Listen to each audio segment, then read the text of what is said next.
আচ্ছা, আমাদের লাস্ট ক্লাসটা নিউটনীয় বলবিদ্যার আমরা শেষ ম্যাথ গুলা দেখতেছিলাম। তো আগের দিন আমরা শুধু ওই ভরবেগের সংরক্ষণ সূত্র, তারপর হচ্ছে সংঘর্ষ নিয়ে দুই একটা ম্যাথ দেখছিলাম, আর সাথে আহ, ওই যে কৌণিক ভরবেগের সংরক্ষণ সূত্র এটা নিয়েও দেখছিলাম। আর রকেটের ত্বরণ বা রকেটের উপর ধাক্কা এটা নির্ণয় করার সূত্রটাও দেখছিলাম। তো এখন আমরা ওই কৌণিক গতি নিয়ে আরো দুই একটা ম্যাথ দেখার পর তারপরে ওই ব্যাংকিং কোণ, রাস্তার ব্যাংকিং কোণ নিয়ে যেগুলো আছে, আই মিন আর যে টাইপগুলা দেখানো দরকার মনে করব আমি সেগুলা দেখা দিচ্ছি। আহ, আর এখনকার ম্যাথগুলোর মধ্যে একই সাথে ওই ভেক্টর মিক্সও আছে, কারণ যেহেতু আমরা ভেক্টর রাশি নিয়েই কথা বলতেছি। তো আচ্ছা, আমি শুরু করি, ম্যাথে চলে যাই, ক্যালকুলেটরটা সাথে রাখিস। ওকে। তো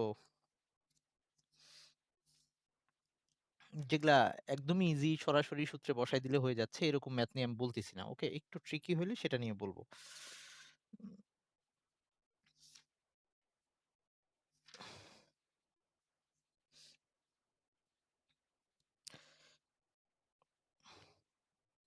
ওকে, আমাদের দিনাজপুর বোর্ড 2011-তে একটা ম্যাথ এরকম আসছে, সেটা হচ্ছে দিনাজপুর বোর্ড 2011। সেটা বলা হয়েছে যে একটা 10 গ্রাম ভর বিশিষ্ট একটা বস্তুকে 2 মিটার দীর্ঘ সুতার সাহায্যে, তার মানে হচ্ছে এটা হচ্ছে 2 মিটার দীর্ঘ সুতা একটা, বা সুতার দৈর্ঘ্যটা হচ্ছে 2 মিটার, তার এক প্রান্তে 10 গ্রাম ভরের একটা বস্তুকে বেঁধে এটার ভরটা হচ্ছে 10 গ্রাম, মানে হচ্ছে 10 × 10⁻³ কেজি।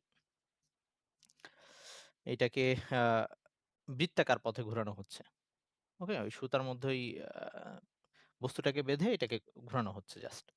তো এভাবে যদি বস্তুটাকে ঘোরানো হয় তখন এই বৃত্তাকার পথে ব্যাসার্ধ হয়ে যাবে এই আর, এটা হচ্ছে সেন্টার, কেন্দ্র। তো এখন আমাকে আস্ক করা হয়েছে যে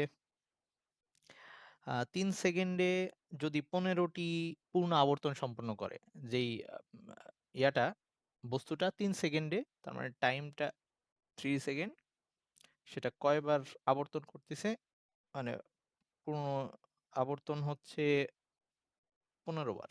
ওকে, তো আমার কোশ্চেনটা হচ্ছে যে সুতার টান নির্ণয় করতে হবে। এই সুতা যে এইটাকে ভিতরের দিকে কেন্দ্রমুখী বল দিচ্ছে, সেই এফটা নির্ণয় করতে বলছে। ওকে, সুতার টানটা এখানে ওই কেন্দ্রমুখী বল, তো এফ সমান সমান আমরা জানি যে একটা ছিল mv²/r, এভাবে লেখা যাইতো,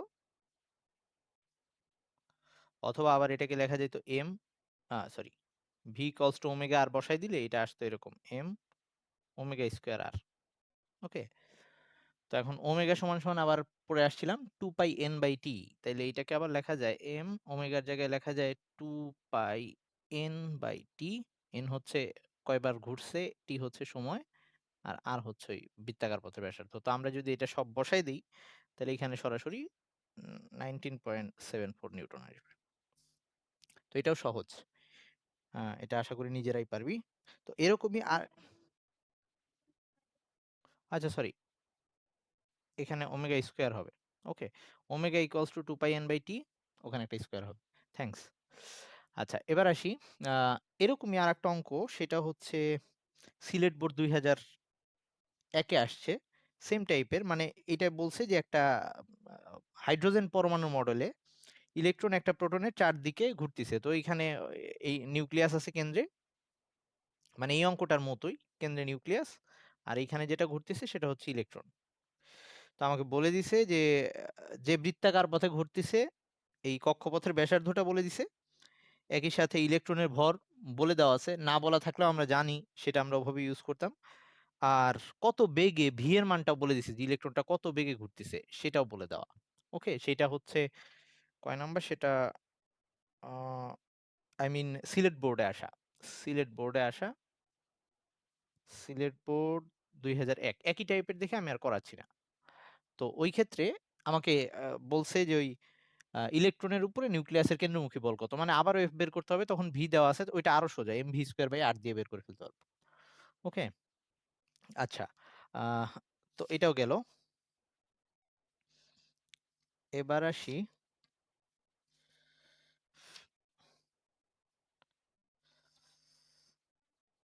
ওই ব্যাংকিং কোণ। সামনে আরো এগুলার ম্যাথ আছে, ওগুলো আমি আস্তে আস্তে যাচ্ছি। ব্যাংকিং কোণের দুইটা অঙ্ক দেখায়নি।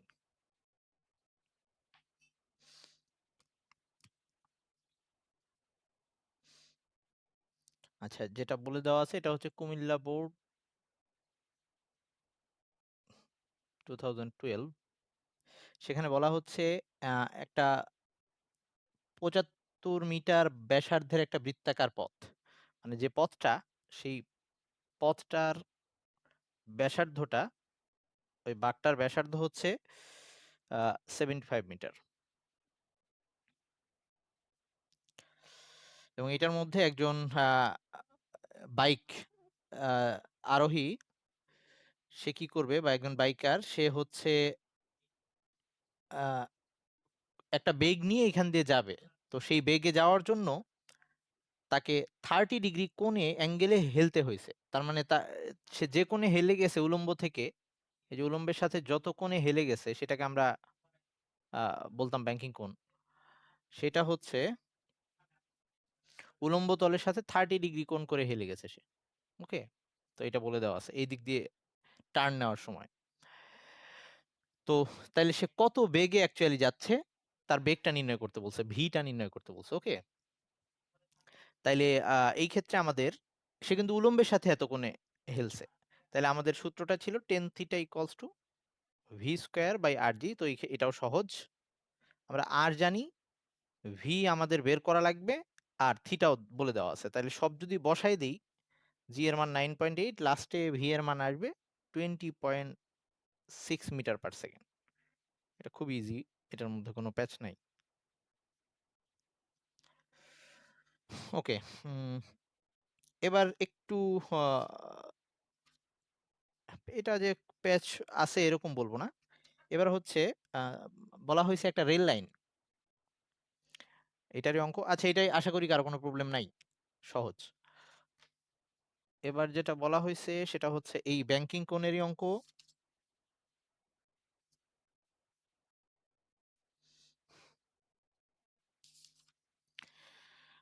একটা রেল লাইন,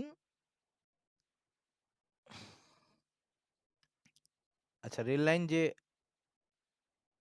এটার বাঁকের যে ব্যাসার্ধ, রেল লাইনের বাঁকের ব্যাসার্ধ, সেটা বলে দেওয়া 500 মিটার।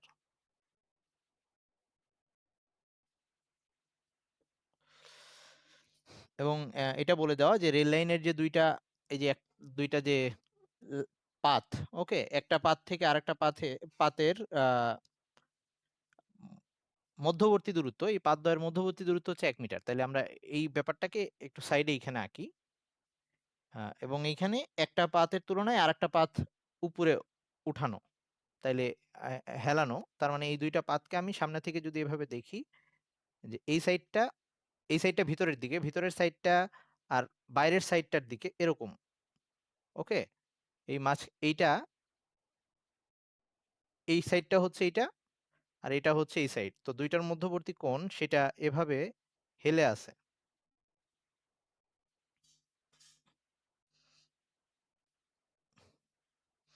তার মানে এক সাইড থেকে আরেক সাইড হেলানো। তো এই থিটা কোণটা বলে দেওয়া আছে। থিটা কোণটা, না সরি, থিটা কোণটা বলে দেয় নাই, আমাকে বলে দিছে হচ্ছে যে আহ, এই পাদদ্বয়ের মধ্যবর্তী দূরত্ব, মানে এই দুইটার মধ্যবর্তী দূরত্ব, আই মিন সেটাকে আমরা এখানেই দেখাইতে পারি। সেটা হচ্ছে 500 মিটার, সরি 500 মিটার না, 1 মিটার। 500 মিটার ছিল বাঁকের ব্যাসার্ধ, এটা হচ্ছে পাদদ্বয়ের মধ্যবর্তী দূরত্ব, সেটাকে আমরা ডি দিয়ে দেখাইতে পারি।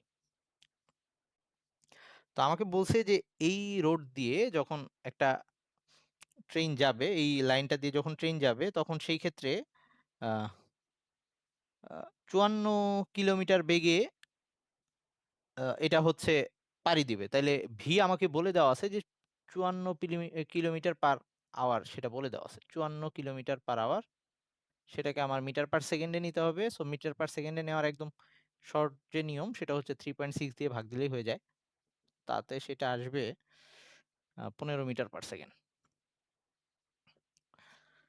তো আমাকে বলা হয়েছে যে এই ক্ষেত্রে রেল লাইনটাকে যে উঁচা করবো একটার তুলনায় আরেকটা সাইড কতখানি উঁচু করব সেটা আমাকে বের করতে বলছে।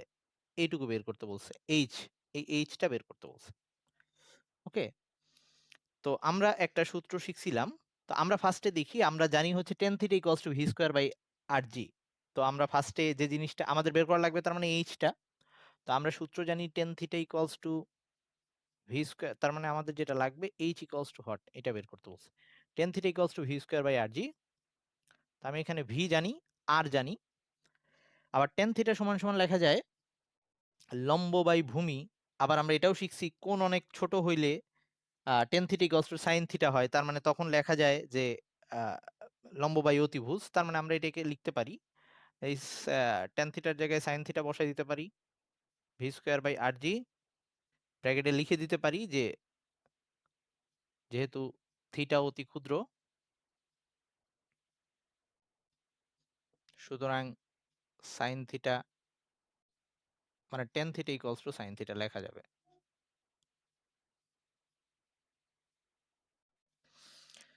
তাহলে সেক্ষেত্রে আমাদের এটা যা দাঁড়াচ্ছে এরকম হয়ে যাচ্ছে, এই সাইন থিটা সমান সমান হচ্ছে লম্ব বাই অতিভুজ। তার মানে আমি এটাকে এইচ বাই ডি লিখতে পারি।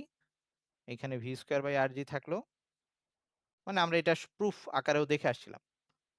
এবার এখানে সব মান বসাই দিব, বসাই দিলে আমাদের লাস্টে এইচ এর মানটা যেটা আসবে সেটা হচ্ছে 4.59 সেন্টিমিটার।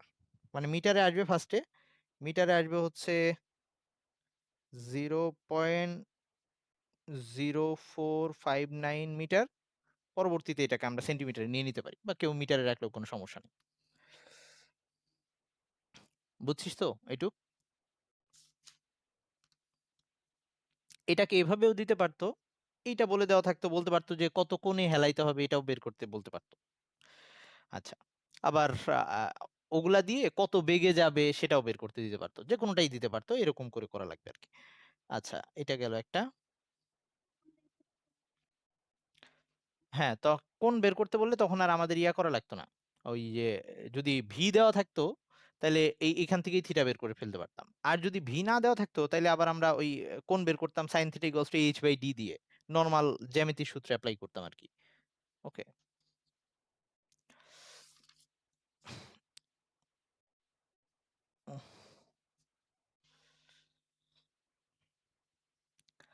আচ্ছা তাইলে এবার আমাদের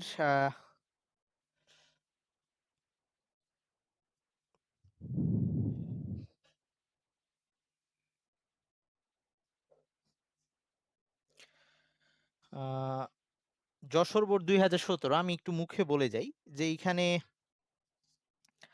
আহ, প্রথম অঙ্কটায় যেটা চাইছে একটা হচ্ছে দুইটা মার্বেলের মধ্যে সংঘর্ষ হয়েছে, এবং এই ক্ষেত্রে স্থির একটা মার্বেল স্থির ছিল এবং আরেকটা গতিশীল ছিল, একটা আরেকটাকে ধাক্কা দিছে। তো ওই সবকিছুই দেওয়া আছে, জাস্ট খালি ওই যে স্থির মার্বেলটা সেটার ভর দেওয়া নাই সেটা বের করতে বলছে। তো নর্মাল এখানে আমরা ওই যে M1U1 plus M2U2 equals to M1V1 plus M2V2 সেই সূত্র ইউজ করে বের করে ফেলবো যে স্থির মার্বেলটার ভর একটার এম বের করা লাগবে। তো সাথে এখানে পরের যে অঙ্কটা দিছে এটা যশোর বোর্ড 2017 অঙ্ক। পরে বলছে যে মার্বেলটা একটা দেয়ালকে গিয়ে আবার ওই যে যখন স্থির মার্বেলটাকে এসে ধাক্কা দিছে চলন্ত মার্বেলটা, তখন সেইটা গিয়ে একটা দেয়ালকে আবার ধাক্কা দিছে। তো একটা দেয়ালের ভিতরে গিয়ে দেয়ালকে ধাক্কা দিছে 3 মিটার দূরে দাঁড়ায় থাকা একটা দেয়ালকে। সো সেই দেয়ালটাকে ভেদ করতে পারবে কিনা আহ, এরকম একটা ম্যাথ দিছে। তো এইখানে অ্যাকচুয়ালি কাজ ক্ষমতা শক্তির সাথে এটা মিলিয়ে দিছে। তো আমি শর্টে অঙ্কটাকে বুঝাই দিচ্ছি, মানে আমি গ নাম্বারটা আর করবো না যেটার মধ্যে ইয়া বের করা। আচ্ছা, আমি দেখাই দিচ্ছি। মানে একই টাইপের। সো আমি জিনিসটাকে জাস্ট আমি একটু একে বোঝানোর চেষ্টা করি যে একটা স্থির মার্বেল ছিল, এটা হচ্ছে যশোর বোর্ড 2017, এটা ওই কাজ ক্ষমতা শক্তির সাথে মিলে মিক্স করে দিছে আর কি কোশ্চেনটা। একটা মার্বেল ছিল যেটা স্থির ছিল আর কি। এর ধর এটা হচ্ছে দ্বিতীয় মার্বেল U2, এটা রাজীব একটা শূন্য, এটার পিছনে আরেকটা মার্বেল এসে একে ধাক্কা দিছে, সেইটার গতিবেগ ছিল U1। তো U1টা বলে দেওয়া হচ্ছে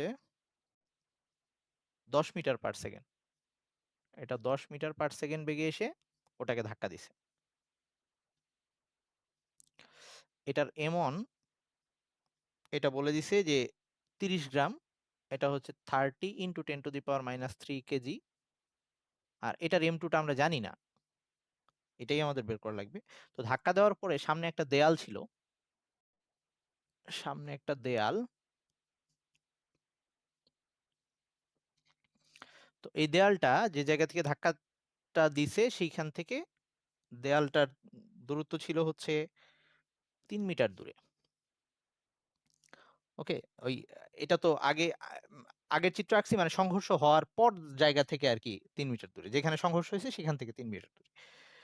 তো এইটার তারপরে নতুন বেগ হয়ে গেছে এর একটা, এটা তো স্থির অবস্থায় ছিল, আচ্ছা সরি, এটা তো স্থির অবস্থায় ছিল, এটা স্থির অবস্থায় ছিল, এ এসে ধাক্কা দিছে, তাহলে ও যেখানে স্থির ছিল, মানে হচ্ছে M2, এইখান থেকেই দাগটা দিই, এই জায়গায় স্থির ছিল, এখান থেকে 3 মিটার দূরে ছিল, তো ও ধাক্কা খেয়ে নতুন বেগে যাওয়া শুরু করছে। তো ধাক্কা খেয়ে যে বেগে যাচ্ছে, আচ্ছা, তো ধাক্কা খাওয়ার পরে এই সংঘর্ষের পরে এইটার নতুন বেগ, সংঘর্ষের পরে ও তো ধাক্কা দেওয়ার জন্য ওই দেয়ালের দিকে গেছে, এটা হচ্ছে M2, এটা কত বেগে গেছে V2, সেটা আমাদের বলে দেওয়া আছে। V2 বলে দেওয়া আছে হচ্ছে স্থির মার্বেলটা এবার 9 মিটার পার সেকেন্ড বেগে ওই দেয়ালটাকে ধাক্কা দিতে গেছে। ওকে, এটা হচ্ছে 9 মিটার পার সেকেন্ড। আর এটা কিন্তু সংঘর্ষের পরের জিনিস দেখাচ্ছি। আর এই যে এটা U1 যেটা M1 ছিল, এই M1 এর নতুন বেগটা এখন হয়ে গেছে, বলে দিছে M1 এর নতুন বেগটা 75% হারাইছে, মানে 10 থেকে আমাকে বাদ দিতে হবে, মানে এইটার নতুন বেগটা যেটা V1টা হইছে 10 আগে ছিল, বলছে 75% বেগ হারাইছে, মানে 10 মাইনাস 10 এর 75/100 এত বেগ হয়ে গেছে। ওকে, এটা M1 এর নতুন বেগ হয়েছে। এই হচ্ছে আমাদের ডাটা, উদ্দীপকের ডাটা।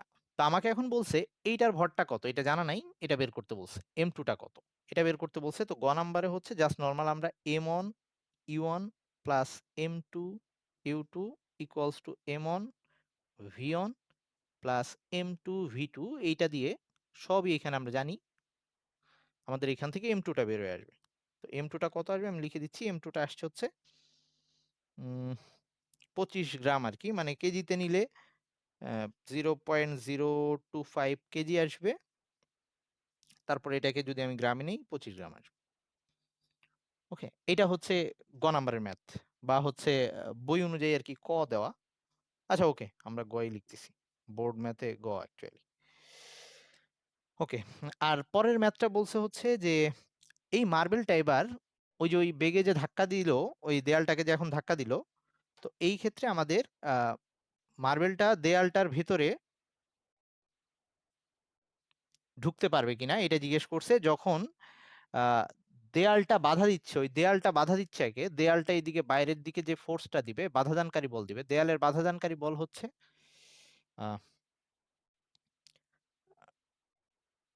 3 নিউটন। এই ক্ষেত্রে বলে দেওয়া হয়েছে যে আমার বাতাসের বাধাটাকে উপেক্ষা করব, তার মানে এখন এই যে এই ছোট মার্বেলটা এটা গিয়ে ওই, বা ওই স্থির যে মার্বেলটা ছিল, এটা ছোট বড় নিয়ে আমি আসতেছি না, আহ এটা ওই দেয়ালটাকে ধাক্কা দিবে, ওটা মাটির দেয়াল ছিল। ওকে, সো ওই দেয়ালের মধ্যে ঢুকে যাইতে পারবে কিনা সেটা আমাকে আস্ক করছে। দেয়ালটা তখন একে বাধা দিবে 3 নিউটন বলে। তো এখন কথা হচ্ছে যে আমরা জানি যে আহ, এটা অবশ্য আমরা একটা বস্তুকে থামানোর জন্য আমাদের কাজ করতে হইতো, 9-10-এ পড়ে আসছিলাম, যদি এখন তোদের আমি 5 নাম্বার চ্যাপ্টার এখনো পড়াই নেই। সেটা হচ্ছে এইটা আশা করি জানা আছে যে একটা বস্তুর কে থামাই দিতে হলে আমাদের কাজ করা লাগতো। আহ, যেমন একটা বস্তু যখন গতিতে আছে, ধর গতির কারণে ওই বস্তুটার গতিশক্তি কত, 12 mv²। তাহলে আমি যদি এখন ওই বস্তুটাকে থামাই দিতে চাই, তাইলে আমাকে সেই পরিমাণ কাজ করা লাগবে, মানে ওর ওই গতিশক্তি সমান পরিমাণ কাজ করা লাগবে। ওকে, জিরো বানাইতে চাইলে আমার ওই 12 mv² পরিমাণ কাজ করতে হবে এই বস্তুটার উপরে। তার মানে ওই যে শক্তির নিত্যতা সূত্র অনেকটা, এটা কি মনে আছে, বা এই কথাটা কি বোঝা যায়? আচ্ছা, তাইলে এখন ধর আমি একটা বস্তুকে থামাবো না, ওর গতি শক্তির পরিবর্তন করে দেবো। থামাইতেও পারি গতি শক্তির পরিবর্তন। আচ্ছা, অ্যাকচুয়ালি আমরা থামানো বলতে কিন্তু গতি শক্তির পরিবর্তনই বোঝাচ্ছি, যে আগে একটা বেগ ছিল এখন শূন্য বানায় ফেলতেছি। এখন সবসময় যে আমি শূন্য বানাবো এমন তো কোনো কথা নাই, যে আমরা ধর আগে 10 মিটার পার সেকেন্ড বেগ ছিল, এখন আমি 5 মিটার পার সেকেন্ড বেগ বানাইছি, এরকমও হইতে পারে। তো সহজ কথায় যে আমাদের গতিশক্তি ইকুয়ালস টু কৃত কাজ, এই দুইটা জিনিস সমান হবে। আমরা 5 নাম্বার চ্যাপ্টারে এইটা দেখবো, আর কারো যদি ইচ্ছা হয় চাইলে আমার 5 নাম্বার চ্যাপ্টারে যে ভিডিও আপলোড দেওয়া আছে ওখানে দেখতে পারিস, যে কাজ শক্তি উপপাদ্য বলে একটা কথা আছে, যে আমরা একটা বস্তুর গতিশক্তির পরিবর্তন ঘটাইলে আহ, আমার কাজটা হবে সেই গতিশক্তির পরিবর্তনের সমান। তাইলে এই ক্ষেত্রে ডাব্লিউ ইকুয়ালস টু, মানে আমার কাজটা হবে ওই গতিশক্তির পরিবর্তনের সমান, যে আগে তার একটা গতিশক্তি ছিল, যখন থামাই দিলাম তখন ধর এরকম যে আগে তার গতিশক্তি ছিল হাফ এম ভি স্কোয়ার, পরে তার গতিশক্তি শূন্য বানায় ফেলছি। তো আমি সবসময় একদম জিরো নাও বানাইতে পারি, আমি এরকমও করতে পারি যে আগে তার একটা গতিশক্তি ছিল, তার গতিশক্তি কমে গেছে, এরকম হইতে পারে, যেটা শেষ গতিশক্তি মাইনাস, আচ্ছা, আদি গতি শক্তি মাইনাস শেষ গতিশক্তি, মানে পরিবর্তনটা এভাবে দেখাইলাম। সহজ কথায় গতিশক্তির পরিবর্তন, বা শেষ গতিশক্তি মাইনাস আদি গতিশক্তি। তো এটাকে, এই কাজ শক্তি উপপাদ্যটাকে এভাবে বলা যায় যে আমি যতখানি কাজ করব সেটা হচ্ছে গতিশক্তির পরিবর্তনের সমান। কে দিয়ে গতিশক্তি, কাইনেটিক এনার্জি বোঝায়। তো W equals to del K, 5 number চ্যাপ্টারের অঙ্ক যেহেতু ওটার সাথে মিক্স করা। তো আমরা এখানে ডাব্লিউ সমান সমান আবার জানি এফ এক্স, তাহলে ওই দেয়ালটা এফ বল প্রয়োগ করবে, আর ওই আহ, ইয়াটাকে থামাই দেওয়ার চেষ্টা করবে, মার্বেলটা এখন ভেতরে আসতেছে, তার মধ্যে ভেতরে আসার চেষ্টা করতেছে। তো মার্বেলটা কত দূরত্ব প্রবেশ করতেছে, ধরলাম এক্স দূরত্ব প্রবেশ করতেছে, তাহলে এক্স দূরত্ব প্রবেশ করার পরে থেমে গেছে, তাহলে টোটাল কাজ হবে বাধাদানকারী বল, সেই দেয়ালটা কতক্ষণ পর্যন্ত বল দিছে, মার্বেলটা এক্স দূরত্ব আসা পর্যন্ত বল দিছে। তাহলে ডাব্লিউ সমান সমান আমরা জানতাম এফ এক্স। ওকে, তাইলে আবার ডেল কে সমান সমান মানে হচ্ছে যে গতিশক্তির পরিবর্তন, মানে হাফ এম ভি স্কোয়ার শেষ গতিশক্তি মাইনাস আদি গতিশক্তি হাফ এম ইউ স্কোয়ার। তাইলে এবার আমরা কি চাচ্ছি, যে আমরা কি বের করতে যাচ্ছি অ্যাকচুয়ালি, যে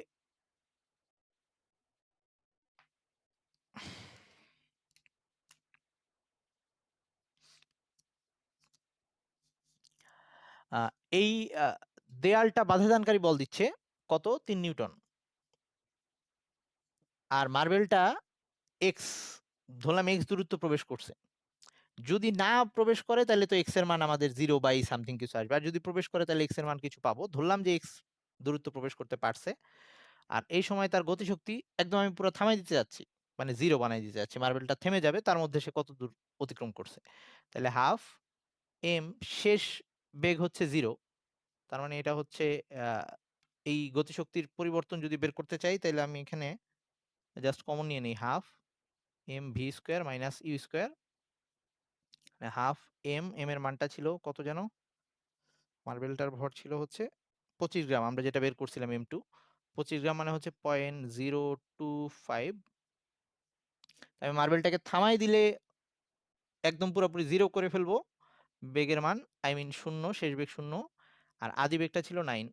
এটা যদি বসাই তাহলে আমাদের এক্স আসতেছে, এক্স এর মান আসতেছে, আচ্ছা, এক্স এর মানটা আমাদের মাইনাস আসতেছে, মাইনাস আসার রিজন হচ্ছে এই যে এখানে এফ, আমি এখানে একটা মাইনাস দিতে ভুলে গেছি। এফ হচ্ছে বাধাদানকারী বল, বাধাদানকারী বল মানে হচ্ছে বিপরীত দিকে মাইনাস, বাধাদানকারী বলটা ওই বেগের বিপরীত দিকে কিন্তু, মানে যেদিকে ধাক্কা দিচ্ছে তার বিপরীত দিকে, তো এটা মাইনাস, মাইনাস সাইন দেওয়া উচিত।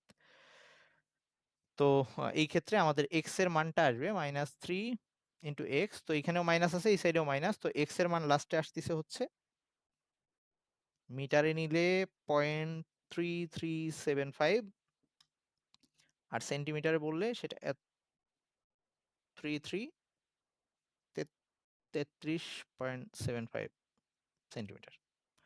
যেহেতু এক্স এর মান আসছে, তার মানে বোঝা যাচ্ছে মার্বেলটা দেয়ালের ভিতরে প্রবেশ করছে, কিছু দূর যাওয়ার পরে তারপরে থামছে। আর যদি না প্রবেশ করতো তাহলে আমার এই এক্স এর কোনো বাস্তব মান পাইতাম না আর কি আমরা। ওকে, এক্স এর কোনো মান আসতো না। আর এখানে এফ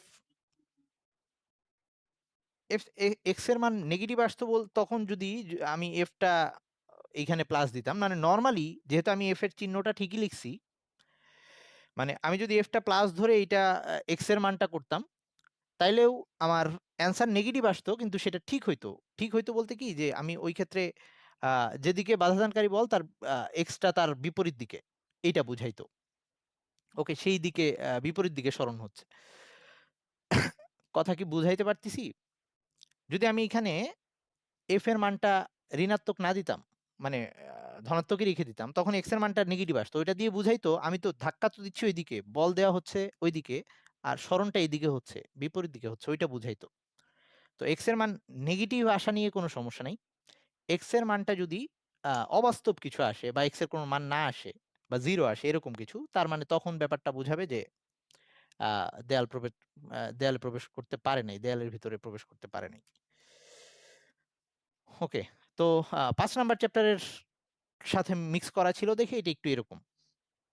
আচ্ছা, এবার আসি আমাদের এর পরের যে ম্যাথটা, চট্টগ্রাম বোর্ড 2015, একই টাইপের, আশা করি পারা যাবে, সমস্যা নেই। আই মিন এই যে আমাদের সংঘর্ষের সূত্র, সরাসরি সূত্র বসাই দিলেই হবে। আচ্ছা, এবার যশোর বোর্ড 2016, এটা একটু দেখাই।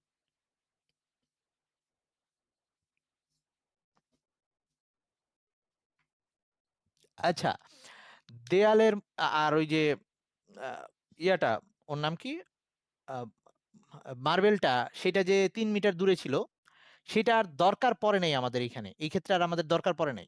কারণ আমাদের ওই এখানে বলেই দিছে যে স্থির অবস্থান থেকে 3 মিটার দূরে যখন ধাক্কা দেয়, ওই 9 মিটার পার সেকেন্ড বেগে ওই বেগটা নিয়ে বাতাসের বাধা উপেক্ষা করতে বলছে। তো তো আমরা ধরে নিচ্ছি যে ওই যাওয়ার সময়, তারপরে এখানে ঘর্ষণ বলও বলে দেয় নাই, তো ধরে নিচ্ছি যে ওই মার্বেলটা 3 মিটার যে গেছে ওই দূরত্ব, এর মধ্যে তার বেগ কোনো হ্রাস পায়নি, ওই 3 মিটার, ওই 9 মিটার পার সেকেন্ড বেগ নিয়ে গেছে। কিন্তু যদি আমাদের এখানে বলে দিত যে ওই যে ওই তলের ঘর্ষণ বলটা, তাইলে আবার আমরা ওই দেখতাম যে ইয়েতে প্রবেশ করার সময়, দেয়ালের ধাক্কা দেওয়ার আগে তার শেষ বেগটা কত হইতো আরেকবার একটু বের করে নেওয়া লাগতো। কিন্তু কোশ্চেনে যেহেতু আমাদের এরকম কিছুই বলা নাই যে আহ, মেঝের ঘর্ষণ আছে, অথবা বলে না, এই ব্র্যাকেটে লিখেও দিছে যে বাতাসের বাধা উপেক্ষা করো, তাহলে সবকিছু উপেক্ষা করলে আমরা ওই 3 মিটার যে মার্বেলটা গেছে ধরে নিলাম ওই 9 মিটার পার সেকেন্ড বেগে গেছে। থ্যাংক ইউ কোশ্চেনটা করার জন্য। আচ্ছা, আর যদি বলে দেওয়া থাকতো যে ঘর্ষণ এত, তাইলে আবার ওই যে আমরা শেষ বেগটা আগে বের করে নিতাম, যে সংঘর্ষ হওয়ার পরে বেগটা হচ্ছে তার 9, তারপরে ওই দেয়ালে প্রবেশ করার আগ মুহূর্তে এই যে v square equals to u square minus 2as, এভাবে জিনিসগুলো একটু বের করে নিতে হতো। ওকে, আচ্ছা, তো এবার আসি আমাদের, তার মানে এই যে কোশ্চেনে মাঝে আমরা আগের দিনও এরকম দেখছিলাম যে কিছু ডাটা দেওয়া থাকতেছে যেগুলো অ্যাকচুয়ালি কোশ্চেনে লাগতেছে না কখনো কখনো। সো এগুলো একটু খেয়াল রাখা উচিত। আমাদের আরেকটা অঙ্ক, সেটা হচ্ছে যশোর বোর্ড 16। এখানে বলছে আবারও ওই 8 কেজি ভরের একটা বস্তু,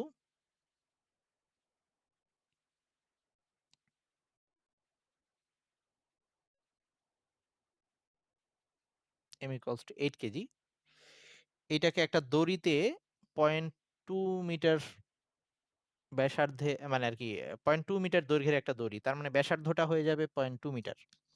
এই দড়িতে একটা অক্ষের চারদিকে ঘোরানো হচ্ছে, তো ঘোরানোর সময় যে বেগটা, এই বরাবর ঘোরানো হচ্ছে, ধর এই ঘোরানোর সময় যে বেগটা, ওর বেগটা বলে দেওয়া আছে।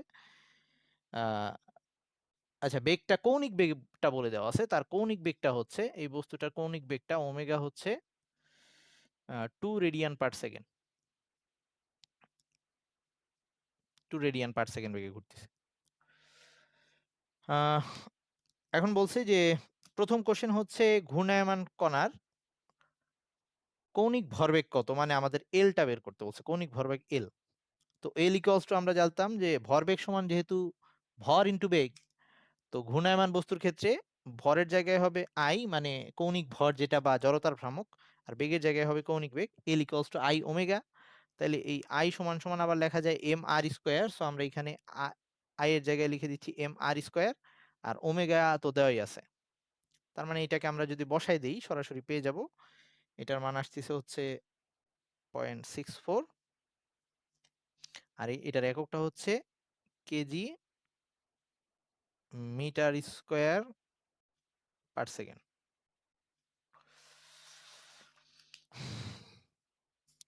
ওকে, তাইলে এবার আসি, এই গ নাম্বার একদম সহজ, শুধু এই আইটা বের করে নিতে হবে। দেওয়া আছে এম, আর দেওয়া আছে, আর ওমেগা সরাসরি দেওয়া আছে। কখনো আবার ওমেগা না দেওয়া থাকলে আবার ওমেগাটাকে আমরা বের করে নিতে পারতাম। আচ্ছা, এবার আমাদের আহ, পরের যে ঘ নাম্বার অঙ্কটা, সেটাই বলছে বস্তুটার ভর অর্ধেক হলে টর্কের কিরকম পরিবর্তন হবে। মানে এখন বস্তুটা যে ভর আছে, বস্তুটার ভরটা যদি অর্ধেক হয়ে যায় তখন টর্কের কিরকম পরিবর্তন হবে। তো আমরা পরিবর্তন বললেই বলছি যে অনুপাত বের করব। তো আমরা টাউ অন আর টাউ টু দুইবার বের করবো আর কি। তো আমাদের বস্তুটার আদি টর্ক কত আর শেষে টর্ক কত সেটা বের করব। তো টর্ক ছিল একটা বল, কিরকম বল, কৌণিক বল। তো এফ ইকুয়ালস যেমন এম এ, টাউ সমান সমান ছিল আই, এম এর জায়গায় ছিল ভর আর এ এর জায়গায় ছিল আলফা, তাইলে টাউ সমান সমান এরকম ছিল আই অন আলফা ওয়ান।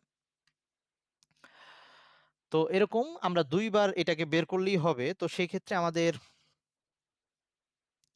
এটাকে একটু লিখে ফেলি যে আই সমান সমান আবার হচ্ছে এম, বলছে বস্তুর ভরটা অর্ধেক হবে কিন্তু ইয়া কিন্তু সেম থাকবে, মানে ব্যাসার্ধ সেম থাকবে আর, তাহলে এটাকে আবার লিখতে পারি m one r one square. আচ্ছা, আর যেহেতু সেম থাকবে এটাকে আমরা আরই রাখতেছি। আর এটা হচ্ছে আলফা অন আলফা। আচ্ছা, যেহেতু এটা কৌণিক, এটা কি কৌণিক ত্বরণ, একটা বস্তু যখন ঘূর্ণায়মান তার কৌণিক বেগ আর কৌণিক ত্বরণ সেটা কিন্তু সেমই থাকবে, রৈখিকটা চেঞ্জ হবে, কৌণিক বেগ আর কৌণিক ত্বরণ সেটা কিন্তু সেম থাকবে। তো এই ক্ষেত্রেও আলফা, এটাকে আমরা আলফাই রাখতেছি। বা আমরা লিখে দিতে পারতাম যে alpha one equals to alpha two. তার মানে কি কি সেম থাকতেছে, তার আর সেম থাকতেছে, তার ব্যাসার্ধটা সেম থাকতেছে, তার আলফার মানও সেম থাকতেছে, মানে কৌণিক যা যা আছে সেগুলো সব সেম থাকবে। আলফা, তারপর হচ্ছে ওমেগা, এগুলো সব সেম থাকবে। সেকেন্ড হচ্ছে টাউ টু, সেটা হচ্ছে আই টু আলফা। তাইলে এটা হয়ে যাচ্ছে, ভরটা চেঞ্জ হয়ে যাচ্ছে, অর্ধেক করে ফেলছি, m two alpha r square alpha. তাহলে এবার এই দুইটাকে যদি ভাগ দেই, sorry, tau two equals by tau one, সেটা হচ্ছে আমাদের আর অন স্কোয়ার আলফা, এটা কাটা যাচ্ছে, শুধু থেকে যাচ্ছে হচ্ছে m two divided by m one. আর এবার বলছে যে অর্ধেক করে ফেলছি, তো এম ওয়ান ছিল হচ্ছে 8 কেজি, আর ওটা এখন 4 কেজি হয়ে যাবে, মানে অর্ধেক, হাফ হয়ে যাবে। তো এটাই বলবো যে এখন সুতরাং টাউ ওয়ান টাউ টু মানে শেষ টর্কটা হবে আগের টর্কের হাফ।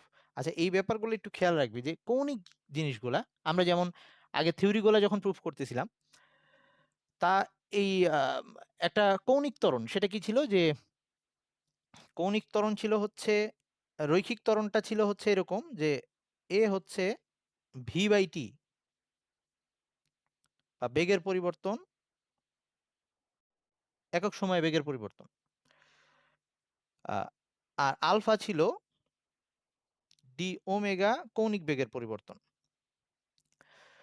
ওমেগা সমান সমান কি ছিল, ওমেগা সমান সমান ছিল থিটা বাই টি।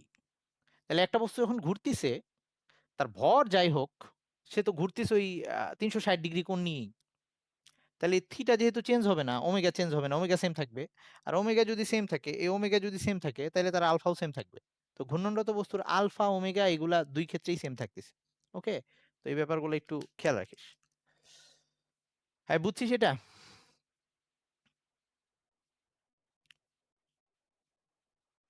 কৌণিক ত্বরণ সেম, যদি একই বস্তুর মানে অন্য কিছু চেঞ্জ রেখে ভর চেঞ্জ করলেও, বা সব সময় সেটা ওমেগা ঠিকই থাকবে, ওমেগা বা ওই যে কৌণিক বেগ বা কৌণিক ত্বরণ এগুলো সেম থাকবে। বুঝা গেছে একটু? যদি অবশ্য এরকম বলে দিত যে আমি টাইম চেঞ্জ করছি, যে আগে এতগুলা ঘুরতো, তখন ব্যাপারটা চেঞ্জ হইতো, টাইম চেঞ্জ করলে, তখন এরকম কিছুই বলে নাই, তাহলে জিনিসগুলো সেম আছে। আচ্ছা, মানে সহজ কথা এরকম, ধর একটা জিনিস ঘুরতিছে, ধর আমাদের এখন এই ফ্যানটা ঘুরতিছে, তো কোনো কারণে ফ্যান এখন যে স্পিডে ঘুরতেছে, এইরকম ঘুরতে ঘুরতেই ফ্যানের হুট করে একটা পাখা বা একটা অংশ খুলে পড়ে গেল। ওকে, এরকম হইলো। বাকি অংশ নিয়ে কিন্তু ফ্যান ওই একই স্পিডে ঘুরতেছে। ওকে, তার মধ্যে পাওয়ারটাও সবকিছু সেম। তো তখন জাস্ট খালি আমাদের কোন ব্যাপারটা চেঞ্জ হয়ে গেছে, ভরটা চেঞ্জ হয়ে গেছে, বাকি জিনিস সব কিন্তু আগের মতোই আছে। ফ্যান সেই 360 ডিগ্রি কোণ নিয়ে ঘুরতেছে। ওকে, আচ্ছা এইবার আসি,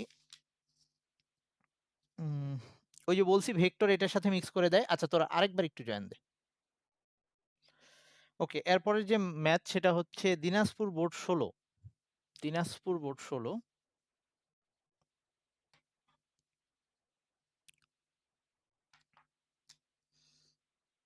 দিনাজপুর বোর্ড 16। তো এইটার বলা হয়েছে যে আহ, একটা বিন্দু বা একটা বস্তু আর কি, একটা বস্তু রোটেট করতেছে, ঘুরতেছে। তো তার ভর বলে দেওয়া আছে 2 কেজি। তো এইখানে বস্তুটার একটা অক্ষ আঁকা, এক্স আর ওয়াই অক্ষ আঁকা। তো বস্তুটা ধরে এই বিন্দুতে আছে, তো ওই অক্ষ থেকে, এটা হচ্ছে আমার যে অক্ষকে কেন্দ্র করে বস্তুটা ঘুরতেছে। চিত্রটা আসলে ওভাবে কিছুই বুঝাইতে পারে নাই, তবু আমি আঁকার চেষ্টা করতেছি। তো এরকম এই বস্তুটার যে অক্ষ থেকে দূরত্ব সেটা আর ভেক্টর দিয়ে দেখানো আছে। আর বস্তুটার এটা হচ্ছে আর পয়েন্ট, এখানে ওই বস্তুটা আছে, এম ভরের যে বস্তুটা সেটা আছে এইখানে 2 কেজি।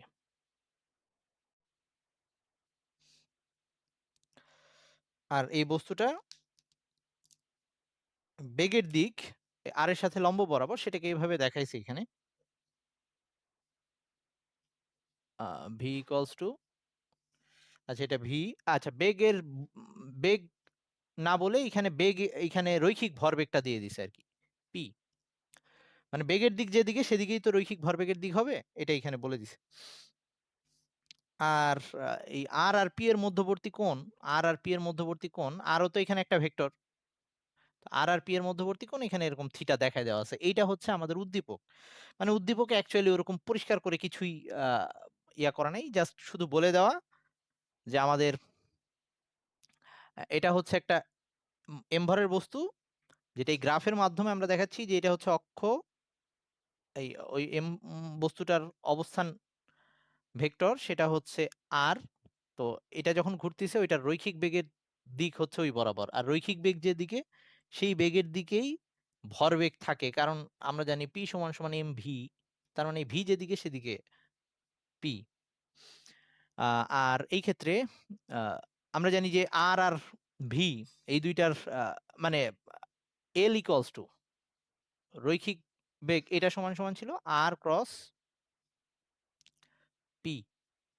তার মানে ক্রস গুণ করলে সবসময় আমরা এলটাকে উপরে বা নিচে, মানে নতুন যে ভেক্টরটা আসতো সেটা লম্ব বরাবর উপরের দিকে থাকতো বা নিচে থাকতো, তো এই দুইটার সাথে লম্ব বরাবর, যদিও সেটা বোঝা যাচ্ছে না এইখানে, এইখানে যে পিটা এইদিকে দেওয়া, এটার মানে অ্যাকচুয়ালি পিটা ভিতরের দিকে গেছে।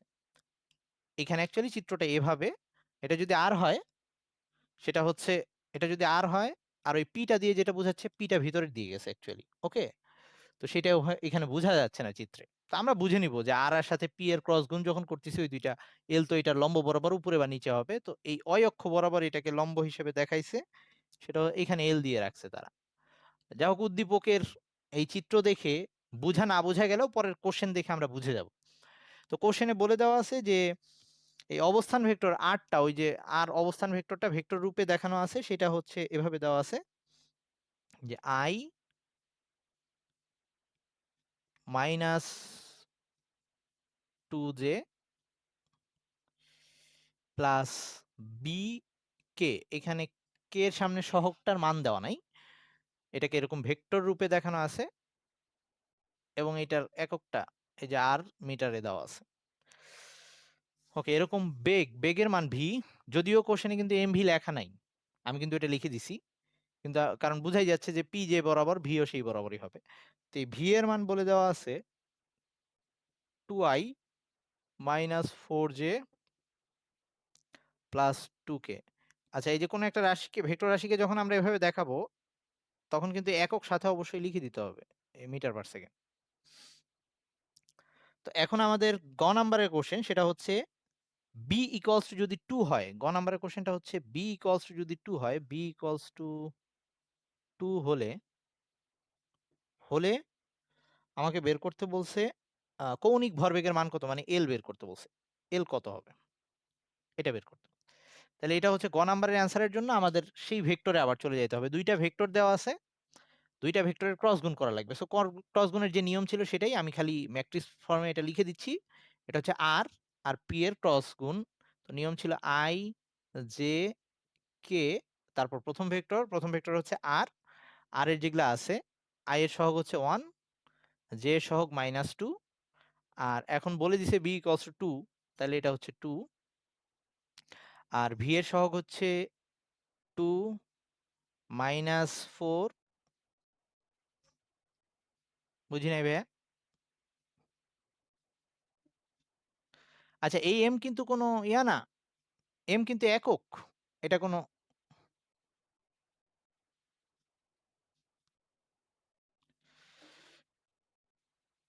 আচ্ছা আচ্ছা, সরি সরি সরি সরি, আমি একটু সরি ভুল করে ফেলছি। আচ্ছা, এখানে কিন্তু ইয়া দেওয়া নাই, পি দেওয়া নাই, আমাদের ভি দেওয়া। তার মানে হচ্ছে আবার পিটাকে আমার একটু ভেঙে নিতে হবে। আমি ইয়া করি নাই, sorry, thank you. M v, p কস্টটা আবার এম ভি ছিল, তাই না? তাহলে আমরা ওই যে ভেক্টরের যে ইয়া অনুযায়ী স্কেলার রাশি যেহেতু, তাহলে স্কেলার রাশিকে আমরা বাইরে রাখতে পারি, বা আগে গুণ করে নিতে পারি এম ভি কে। তার মানে ভি কে আগে আমরা এম দিয়ে গুণ করে নিতে পারি। সো ভি কে যদি এম দিয়ে গুণ করে নিই, এম এর ভরটা দেওয়া ছিল 2, তার মানে এটার সাথে 2 দিয়ে গুণ দিয়ে নিই, 2 মানে এটা হয়ে যাবে 4, আর এটা হয়ে যাবে -8, আর এটা হয়ে যাবে 2 দিয়ে গুণ করতেছি, তাইলে হচ্ছে 4। ওকে, থ্যাঙ্কস আবারও। তাইলে এইটা কিন্তু পি দেওয়া ছিল না, যদি পি দেওয়া থাকতো তাহলে সরাসরি এটা লিখতে পারতাম। তো পি ইকুয়ালস আবার এম ভি, তো এই যে ভি ভেক্টরটাকে আবারও আমি একটু এম দিয়ে গুণ দিয়ে দিছি, এই 2 যেহেতু দেওয়া ছিল এম ভর, তো এটা দিয়ে গুণ দিলে, তো এবারে এম ভিটা এটা, বা এই কাজও করা যাইতো যে আমি এমটাকে বাইরে রাখতাম, আগে আর আর ভি নিয়ে কাজ করে লাস্টে এম পুরাটার সাথে গুণ হয়ে যেত, সেটাও করা যেত। তোরা এখন নির্ণায়ক পড়ছিস, বুঝিস এগুলা। আচ্ছা, তাইলে এখন আমাদের এইটা লাস্টের যে অ্যান্সারটা আসবে, আমি সরাসরি সেটা লিখে দিচ্ছি। অ্যান্সারটা আসবে হচ্ছে, অ্যান্সারটা আসতেছে হচ্ছে 8i plus 4j, 8i plus 4j, কোনো কে নাই। ওকে, তো এটা আসছে হচ্ছে আমাদের কৌণিক ভরবেগ। তা আমাকে এবার বের করতে বলছে,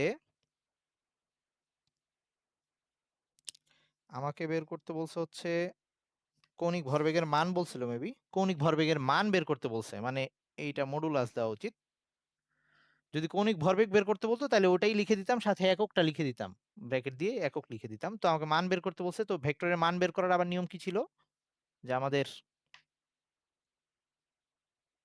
√8 স্কোয়ার প্লাস 4 স্কোয়ার, এটা লাস্টে আসতেছে হচ্ছে √80, মানে হচ্ছে মোটামুটি 4√5 আর কি। ওকে, এগুলা তোরা পারবি, kg metre metre square per second.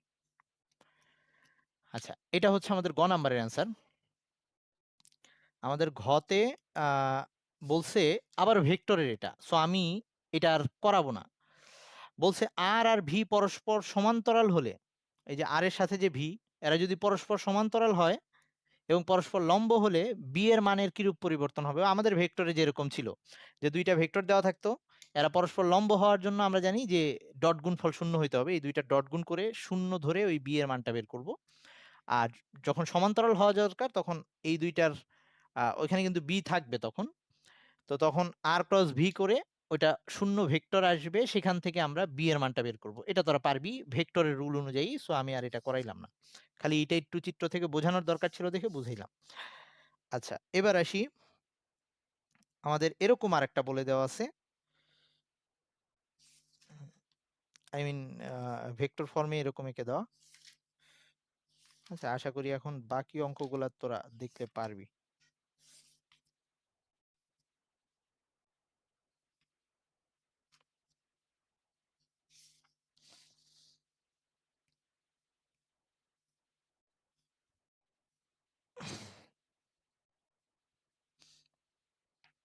তো আর দুই একটা দেখায় শেষ করতেছি। এটা হচ্ছে সিলেট বোর্ড 15, সিলেট বোর্ড 15। এটা এরকম চিত্র দেওয়া আছে যে একটা এবি, একটা অক্ষ দেওয়া আছে। তো এইখান থেকে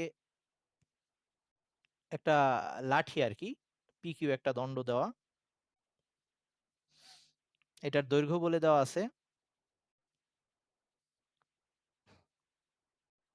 L equals to 1 মিটার,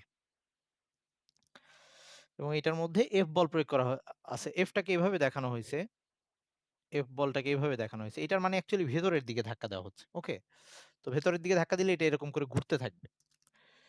তো এই এফ এর মানটা বলে দিছে, সেটা হচ্ছে 500 নিউটন। তো আমাদের প্রথমে বলছে গ নাম্বারে হচ্ছে যে এই যে যখন এভাবে ঘুরতে থাকবে তখন এই দণ্ডটার টর্ক কত হবে, দণ্ডটার পিকিউ দণ্ডটার টর্ক কত হবে। তাহলে টাও সমান সমান ছিল আমাদের আই আলফা। তো আবার আই সমান সমান ছিল আই আলফা। এখানে কথা হচ্ছে আই আলফা দিয়ে আমরা টাও বের করতে পারতাম। আরেকটা যেটা ছিল সেটা হচ্ছে টাও সমান সমান ছিল আর ক্রস এফ। তো আমরা আই আলফা দিয়ে বের করতে পারতাম কখন, যদি আমাদের এই লাঠিটার ভর দেওয়া থাকতো এবং লাঠিটার কৌণিক ত্বরণ, যেহেতু এগুলা দেওয়া নাই, সো আমরা এখন এই ক্ষেত্রে এফ জানি। আর এই যে লাঠিটা যে বৃত্তাকার পথে ঘুরবে বা লাঠিটার উপরে যেখানে বল প্রয়োগ করছি, এফ যেখানে প্রয়োগ করছি সেটা, এটাকে আমরা এখন আর দিয়ে দেখাইতে পারি, এটা হচ্ছে আর। তাহলে আমরা এইটাই ইউজ করবো এবার।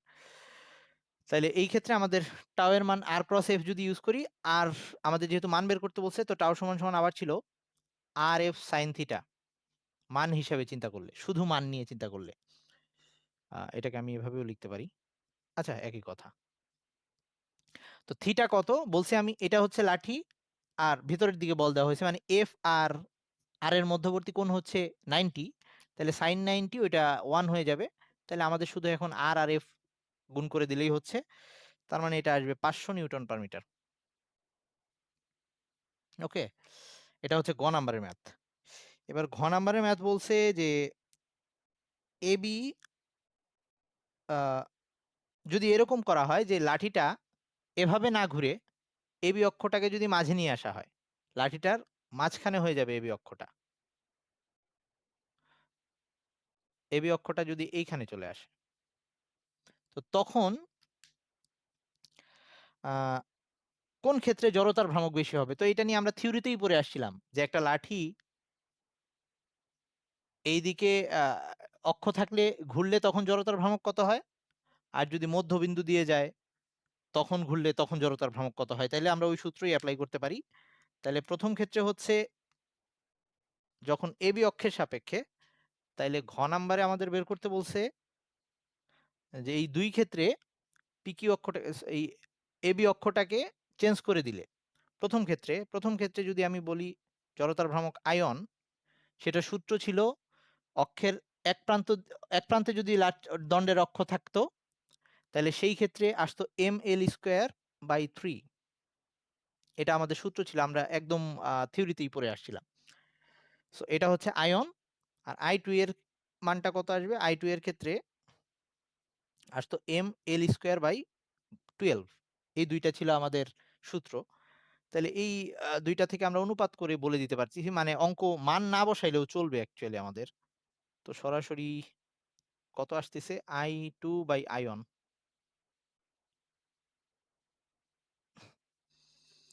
আই টু বাই আয়ন যদি করি এম এল স্কোয়ার কাটা যাবে, 12/3 মানে হচ্ছে 4 আসবে আর কি, 4।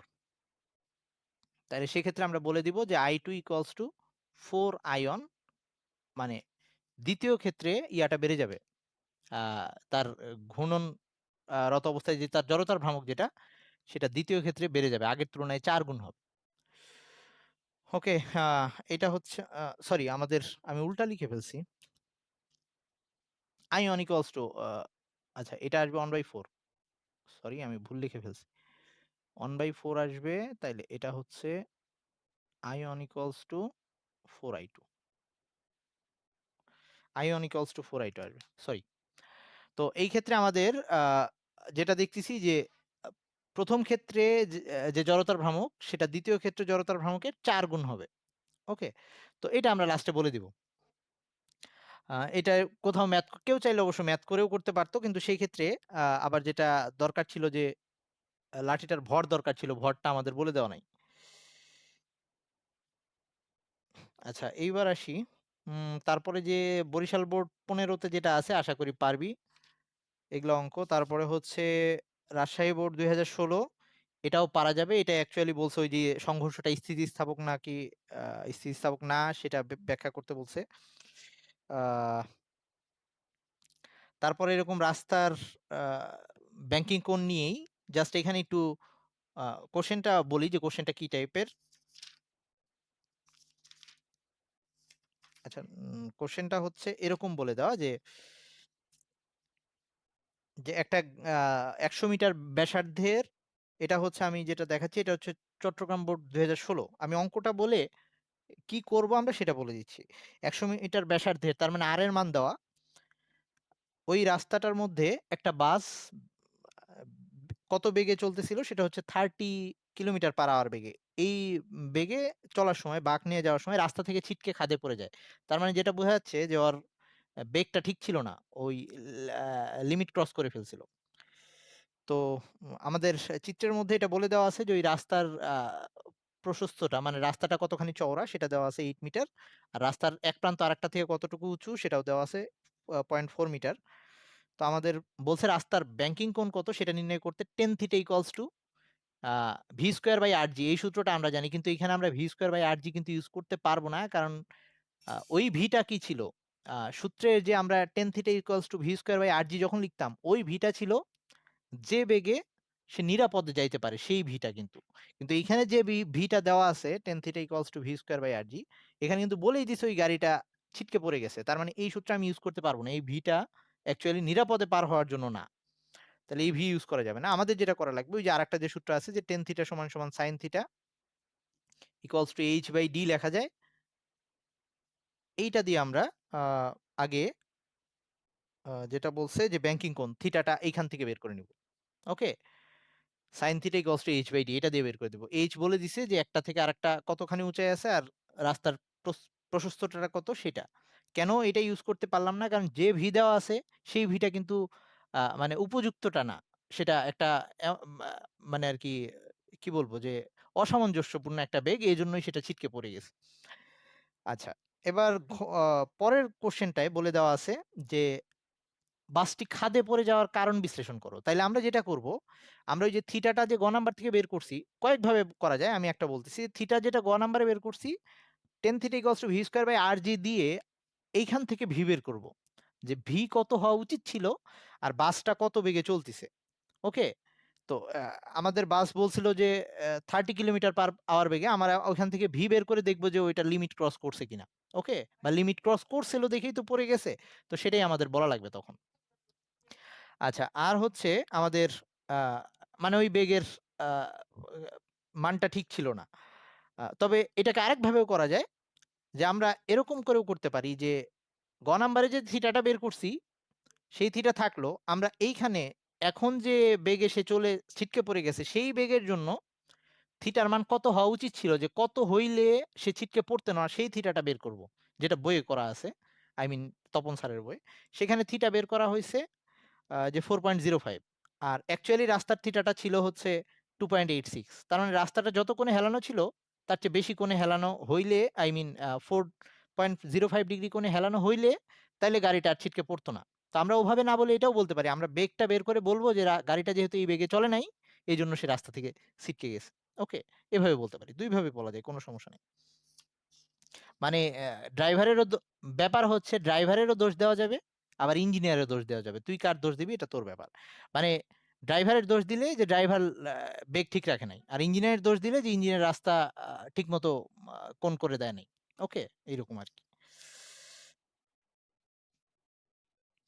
অঙ্ক না পারলে তোর দোষ।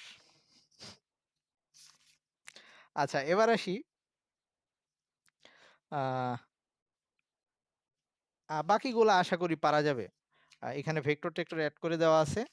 আর আর কিছু অঙ্ক আছে এই যে ঘর্ষণ নিয়ে ছোট ছোট অঙ্ক, সেগুলো 9-10-এই ছিল।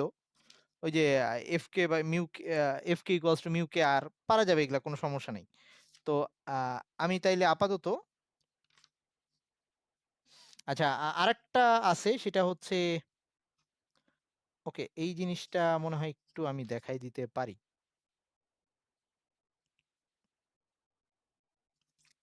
ওকে এটা একটু দেখাই, এটা দেখাই শেষ করতেছি। তোদের মনে হয় আর ধৈর্য নাই। আচ্ছা থাকুক, এটা বাদ। ওকে বাকি ম্যাথগুলো ট্রাই করিস, আশা করি পারবি, কোনো সমস্যা নেই। আর একই সাথে এটার সাথে ওই 5 নাম্বার চ্যাপ্টারের কিছু ম্যাথ মেলানো আছে। আচ্ছা এটা একটু বলে দেই আমি। সেটা হচ্ছে আহ, মাঝে মাঝে অ্যাডমিশন টেস্টগুলোতে দেয়, আবার কলেজেও দিতে পারে। যে একটা বস্তু ধর, আহ, একটা বস্তু যখন ঘুরতে ঘুরতে সামনে যাচ্ছে, এরকম চাকা বা একটা সিলিন্ডার ঘোরায় যাচ্ছে, তখন তার গতিশক্তি দুইটা টাইপের হবে। একটা হচ্ছে তার ওই যে বেগের জন্য যে গতিশক্তি বা রৈখিক বেগের জন্য যে গতিশক্তি, সেটা হচ্ছে ½ mv², ½ mv²। আর সে যে ঘুরতিছে, ঘূর্ণনের জন্য যে ঘূর্ণন গতিশক্তি, সেটা আবার ওই আই, মানে আর কি আমাদের যে ঘূর্ণন গতিশক্তির যে সূত্র ছিল সেটা হচ্ছে ½ I ω²। এই দুইটা, এই দুইটার যোগফল নিয়ে তার মোট গতিশক্তিটা বের করা লাগবে। তো এরকম একটা অঙ্ক আমি বলতেছি, সেটা তপন স্যারের হচ্ছে 4.44 উদাহরণটা। একটা সিলিন্ডারের ভর দেওয়া আছে, তার ব্যাসার্ধ বলে দেওয়া আছে। তো বলছে সিলিন্ডারটির অক্ষের সাপেক্ষে জড়তার ভ্রামক কত সেটাও বলে দেওয়া আছে, যে আই এর মান দেওয়া আছে। বলছে সিলিন্ডারটা যখন 2 মিটার পার সেকেন্ড বেগে, তার মানে ভি বলে দেওয়া আছে, রৈখিক বেগে আনুভূমিকভাবে গড়াতে থাকে, তখন তার মোট গতিশক্তি কত হবে। তো একবার এই যে এইটা ইউজ করব, আর একবার একটা সিলিন্ডারের যে আমরা পড়ে আসছি, সিলিন্ডারের আই বের করা। তো সিলিন্ডারের জন্য আই সমান সমান ছিল ½ mr²। তো সিলিন্ডারের ব্যাসার্ধ কিন্তু বলে দেওয়া আছে সেইটা। আর ওমেগা বের করে নিতে পারবো আমরা, ভি ইকুয়ালস টু ওমেগা আর দিয়ে। তো এইটা ইউজ করে আমাদের মোট গতিশক্তিটা বের করতে হবে। তো এটা একটু খেয়াল রাখিস আর কি। তো যে কোনো বস্তু সিলিন্ডার না হয়ে যদি সে একটা গোলক হয়, তাহলে আমার গোলকটা যদি রোল করে যায়, তখন গোলকের ক্ষেত্রে আবার আয়ের মান এক একজনের জন্য চেঞ্জ হবে, কিন্তু তখন দুইটা জিনিসই একসাথে যুক্ত হবে, মানে রৈখিক গতিশক্তি প্লাস কৌণিক গতিশক্তি যোগ হয়ে মোট গতিশক্তি হবে। এটাও পারবি তোরা। ওকে ঠিক আছে, তো সেই পর্যন্ত ভালো থাকিস সবাই। আল্লাহ হাফেজ।